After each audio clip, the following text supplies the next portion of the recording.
Law 1. Leadership. It's better to be first than it is to be better. Who was the second person to land on the moon? We know Neil Armstrong was the first, but no one cares about the second. The leading brand in a category is generally the first in someone's mind. Apple was the first to smartphones and now dominates a category.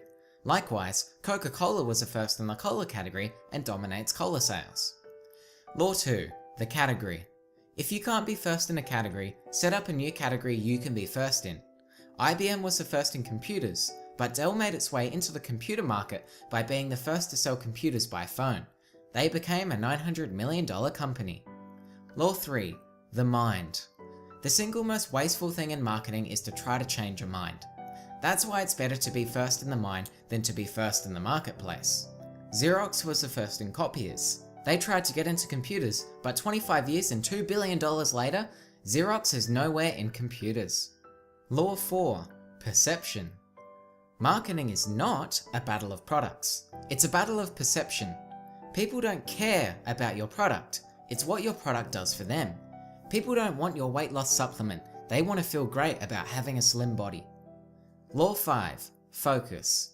Own a word in the prospect's mind. Coke owns cola, Mercedes owns engineering, and Domino's owns home delivery. This is the most important law. Law 6. Exclusivity.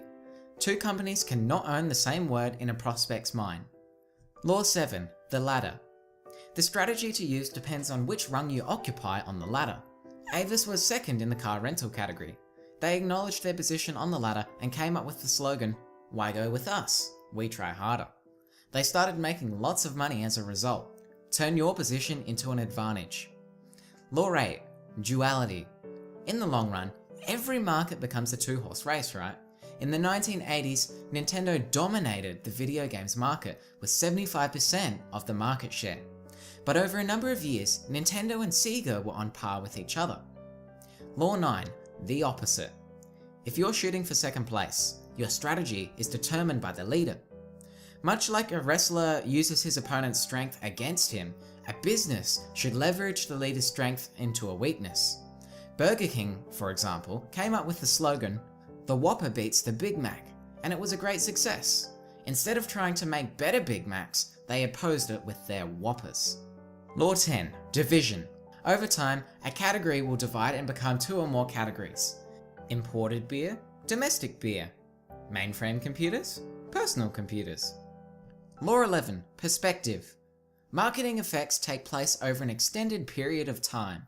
In 1985, Coca-Cola introduced their line of clothes to the marketplace.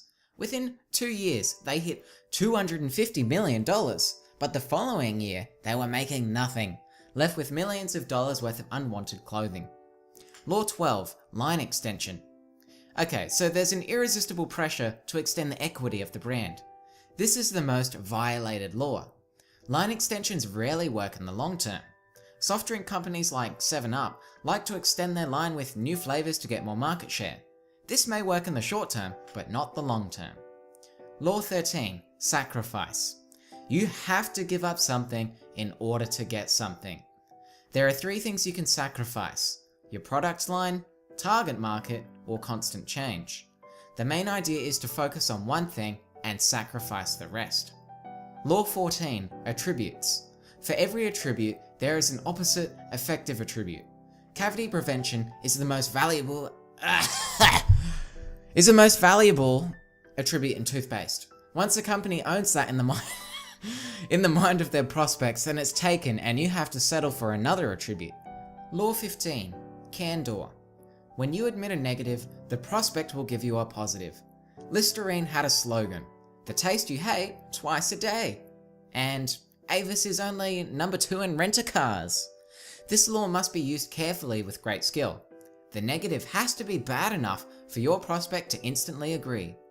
Okay, Law 16. Singularity. In each situation, only one move will produce substantial results. This is similar to the 80-20 principle. You could try 10 different marketing strategies, but only one is likely to work. Law 17. Unpredictability. Unless you write your competitors' plans, you can't predict the future. You just can't. Law 18. Success. Success often leads to arrogance, and arrogance to failure. Donald Trump's ego got the better of him. He slapped his name on everything, violating the law of line extension. The lawn? The lawn? The law? He also had a 3-foot-high brass tee sitting on the floor next to his desk, and he continued to deny he had a big ego. Trump lost lots of money. Law 19. Failure. Failure is to be expected and accepted. Businesses try to fix stuff rather than drop stuff. You must know when to call it quits and move on. Founder of Walmart, Sam Walton, encouraged his employees to fail and then learn from those failures. Law 20. Hype. The situation is often the opposite of the way it appears in the press. In 1985, Coca-Cola introduced its new form of Coke, New Coke. It attracted $1 billion of free publicity. But New Coke was a failure. When things are going well, a business doesn't need hype. Law 21. Acceleration. Successful programs are not built on fads, they're built on trends. A fad dies young and trends grow old. Examples of recent fads were, oh my god, twerking and the ALS Ice Bucket Challenge. Examples of trends are accessing the internet from mobile devices and taking selfies. And finally, the last law. What a video. Oh my gosh. Law 22. Resources. Resources. Without adequate funding, an idea won't get off the ground. Period. Steve Jobs and Steve Wozniak used Mike Markula's $91,000 to put their idea of the Apple computer into a great success. To summarize, here's a snapshot of the 22 laws we covered in this video.